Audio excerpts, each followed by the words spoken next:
हाँ तो दोस्तों, आप सभी पुस्तकालय विज्ञान के जितने भी अभ्यर्थीगण हैं उन सभी के लिए मैं पुस्तकालय विज्ञान के महत्वपूर्ण प्रश्न एक बार फिर से लेकर हाजिर हूँ। मैं लाइब्रेरी की पाठशाला में आप सभी दोस्तों के लिए एक बार फिर से पुस्तकालय विज्ञान के बहुत ही महत्वपूर्ण प्रश्न लेकर आया हूँ, जो कि आगामी पुस्तकालय भर्ती परीक्षा की दृष्टिकोण से बहुत ही महत्वपूर्ण होने वाला है दोस्तों। क्योंकि इस चैप्टर से हर एग्ज़ाम में 2-4 प्रश्न जरूर आते हैं, क्योंकि इस चैप्टर में है डॉक्टर एस.आर. रंगनाथन जी की रचनाएं दोस्तों। तो जो डॉक्टर एस.आर. रंगनाथन जी हैं उन्होंने पुस्तकालय विज्ञान के लिए बहुत सारी पुस्तकें लिखे हैं दोस्तों। तो उन्हीं के बारे में कि उन्होंने कब और कौन सी रचना लिखी है दोस्तों, ठीक है। तो हम आज यही जानेंगे कि डॉक्टर एस रंगनाथन जी ने उन्होंने अपने जीवन में कुल कितनी रचनाएं की और उन्होंने उस रचना को कब किया दोस्तों। तो हम देखते हैं फर्स्ट नंबर कि the 5 law of library science. तो दोस्तों, जो डॉक्टर एस रंगनाथन जी थे उनकी जो फर्स्ट पुस्तक थी, प्रथम पुस्तक, उसकी नाम क्या था, फर्स्ट पुस्तक, ठीक है। तो इसका फर्स्ट पुस्तक था the 5 law of library science. तो दोस्तों, इसकी रचना उन्होंने कब किए थे, 1931 में। 1931 में इसकी रचना की है, ठीक है। लेकिन अगर यही पूछे कि the 5 law of library science की प्रतिपादन कब की थी दोस्तों, इसे इसका प्रतिपादन 1928 ईस्वी में किया और उसके 3 वर्ष बाद दोस्तों, उसके 3 वर्ष बाद, ठीक है, 1928 में प्रतिपादन किए और उसके 3 वर्ष बाद क्या हुआ, पुस्तक के रूप में इसको प्रकाशन किए, ठीक है। तो आप लोग इसको नोट कर लीजिएगा, ठीक। और the 5 law of library science आप सभी पुस्तकालय विज्ञान के सभी अभ्यर्थीगण जानते होंगे कि उन्होंने इस पुस्तक में किस 5 सूत्रों का सिद्धांत दिया है, ठीक है, लाइब्रेरी डेवलपमेंट के लिए, ठीक। अब हम देखते हैं सेकंड नंबर क्वेश्चन दोस्तों, कोलन क्लासिफिकेशन सीसी। दोस्तों यहाँ पे ये मिसप्रिंट होगा 1993, इसका ये नहीं होगा। तो कोलन क्लासिफिकेशन, इसको हम लोग सीसी भी बोलते हैं। तो कोलन क्लासिफिकेशन की रचना उन्होंने कब की थी दोस्तों, तो इसका राइट आंसर होगा 1933 में। 1933 ईस्वी में कोलन क्लासिफिकेशन की रचना किए थे दोस्तों। अभी इसका 6th एडिशन आ चुका है, 6वां संस्करण दोस्तों अभी चल रहा है कोलन क्लासिफिकेशन की, ठीक है। जो सीसी है उसकी 6वीं एडिशन अभी चल रही है, ठीक है। तो हम देखते हैं आज का 3 number question, classified catalogue code. दोस्तों, जो क्लासिफाइड कैटलॉग कोड है उसकी रचना उन्होंने कब किया था दोस्तों। तो जो क्लासिफाइड कैटलॉग कोड है उसकी रचना कब किए थे, 1934 में। जो क्लासिफाइड कैटलॉग कोड है उसकी रचना उन्होंने 1934 में किया था, ठीक है। अब हम देखते हैं उन्होंने चौथी पुस्तक कौन सी लिखी थी दोस्तों। तो उन्होंने चौथी पुस्तक लिखी थी प्रोलोगोमेना टू लाइब्रेरी क्लासिफिकेशन दोस्तों। तो उन्होंने जो अपनी चौथी पुस्तक लिखी थी दोस्तों, तो उसका नाम क्या था,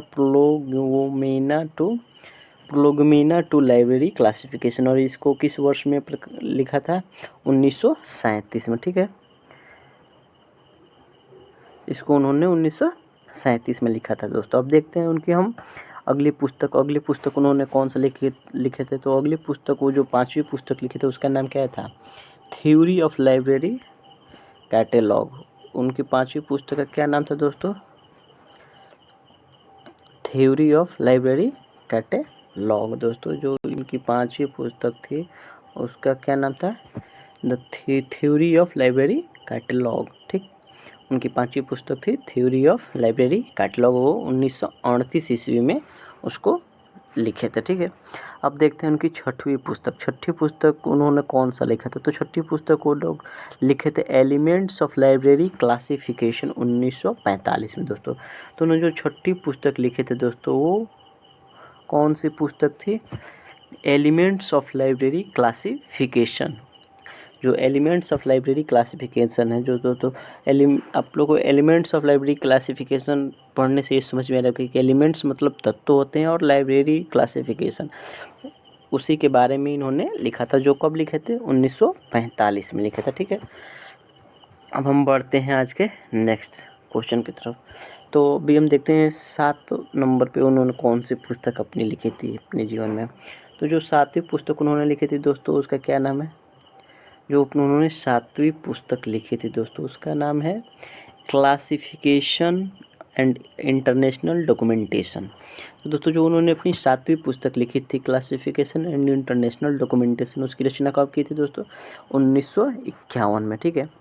फिर उन्होंने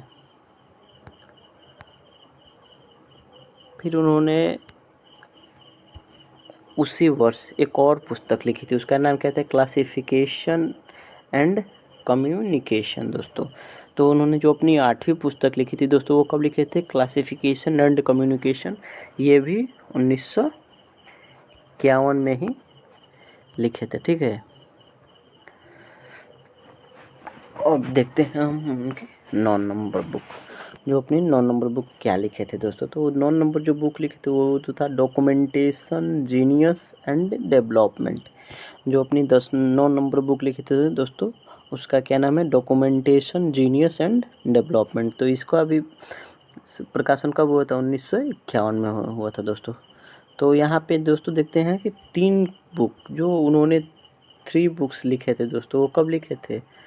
जो उन्होंने अपने लाइफ में 3 बुक लिखे थे वो 1951 में ही लिखे थे दोस्तों। 1951 में ही अपनी ये तीनों बुक लिखे थे। तो इस तीनों का आपको समय तो सबका ईयर वर्ष एक ही है, 1951 में ही है। क्लासिफिकेशन एंड इंटरनेशनल डॉक्यूमेंटेशन 1951 में, क्लासिफिकेशन एंड कम्युनिकेशन 1951 में, documentation and genius and development 1951 में ही लिखे थे दोस्तों। ठीक है। तो ये तीनों का आप लोग का एक ही आंसर याद करना है। ठीक। अब हम देखते हैं 10, उन्होंने अपनी 10वीं पुस्तक क्या लिखा था। तो दोस्तों उन्होंने 10वीं पुस्तक लिखा था हेडिंग एंड कैनॉन्स। जो उनकी 10वीं पुस्तक थी वो उसको क्या नाम दिए थे दोस्तों? Heading and canons. और इसका प्रकाशन कब हुआ था दोस्तों? 1955 में। जिन्होंने अपनी पुस्तक लिखी थी हेडिंग एंड कैनॉन्स, वो 1955 में लिखे थे दोस्तों। ठीक है। इसका राइट आंसर हो जाएगा 1955। ठीक। अब देखते हैं नेक्स्ट क्वेश्चन। नेक्स्ट में 11 नंबर में दोस्तों उन्होंने क्या लिखा है? 11 नंबर जो पुस्तक लिखे थे उसमें लिखे थे रेफरेंस सर्विस। एक रेफरेंस सर्विस नामक पुस्तक लिखे थे, उसका प्रकाशन कब हुआ दोस्तों? 1961 में। 1961 में उन्होंने रेफरेंस सर्विस नामक पुस्तक लिखी थी दोस्तों। तो रेफरेंस सर्विस को हम लोग क्या बोलते हैं? रेफरेंस सर्विस को हम लोग बोलते हैं संदर्भ सेवा बोलते हैं दोस्तों।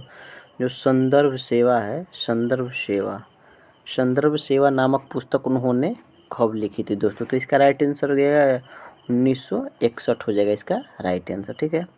अब हम देखते हैं 12 नंबर क्वेश्चन। 12 नंबर क्वेश्चन में क्या है कि लाइब्रेरी बुक सिलेक्शन। दोस्तों जो उन्होंने अपनी 12 नंबर पुस्तक लिखी थी उसका क्या नाम था? Library book selection. इसका प्रकाशन कब किया था दोस्तों? 1966 में। ठीक है। जो लाइब्रेरी बुक सिलेक्शन नामक पुस्तक लिखे थे उसकी रचना उन्होंने कब की थी दोस्तों? 1966 में। ठीक। ये उनकी सेकेंड लास्ट बुक थी। ठीक है। और उन्होंने लास्ट बुक और अपने जीवन की अंतिम पुस्तक कब लिखे थे दोस्तों? तो ये भी एक क्वेश्चन बन सकता है कि डॉक्टर एस रंगनाथन जी की अंतिम पुस्तक का क्या नाम है। तो दोस्तों जो अंतिम पुस्तक है उसका नाम क्या हो जाएगा? Canon of recall value. जो उन्होंने अंतिम पुस्तक लिखी थी उसका क्या नाम है दोस्तों? Canon of recall value. ठीक है। तो जो उन्होंने अपनी अंतिम पुस्तक लिखे थे और 13 नंबर पुस्तक, उसका क्या नाम है? Canon of recall value. और कब लिखे थे? 1969 में। ठीक है। 1969 में लिखे थे। ठीक। तो और 1969 में ये पुस्तक लिखे थे और 1972 में दोस्तों 1972 में 27 सितंबर 1972 ईस्वी को क्या हुआ? डॉक्टर एस आर रंगनाथन जी का बेंगलुरु में निधन हो गया। तो जो 1900 कैनॉन ऑफ रिकॉल वैल्यू नामक पुस्तक है 1969 में, तो ये उनकी लाइफ की अंतिम बुक था दोस्तों। इन्होंने यही लास्ट पुस्तक लिखी थी, उसके बाद उनका क्या हो गया? देहांत हो गया। तो मुझे उम्मीद है कि ये वीडियो आप लोग को अच्छा लगा होगा, ताकि इसको जो भी इसमें डेटा दिया गया है दोस्तों, उसको आप लोग नोट कर लीजिएगा, ठीक है। ताकि आगामी जो भी परीक्षाएं होंगी, पुस्तकालय विज्ञान से संबंधित कहीं कोई भी एग्जाम होगा, तो दोस्तों ये जो रंगनाथन जी की रचनाएं हैं, इसमें से 2-4 प्रश्न जरूर आते ही आते हैं, ठीक है। कि उन्होंने कौन सी पुस्तक कब लिखी थी, उनका किस पुस्तक का कौन सा एडिशन अभी चल रहा है दोस्तों। तो ये सारे एग्ज़ाम के दृष्टिकोण से ये बहुत ही महत्वपूर्ण होने वाला है दोस्तों। तो इसको आप लोग नोट कर लीजिएगा, ताकि आगामी जब भी आप कोई भी एग्ज़ाम देने जाइएगा तो इस सेक्शन से आपका कोई भी प्रश्न ना छूटे, ठीक है। चलिए ठीक है दोस्तों, अगर वीडियो अच्छा लगा होगा तो चैनल को लाइक तथा सब्सक्राइब कर दीजिएगा और अपने दोस्तों में शेयर कर दीजिएगा, ताकि उन लोगों को भी ये जानकारी प्राप्त हो सके। धन्यवाद दोस्तों।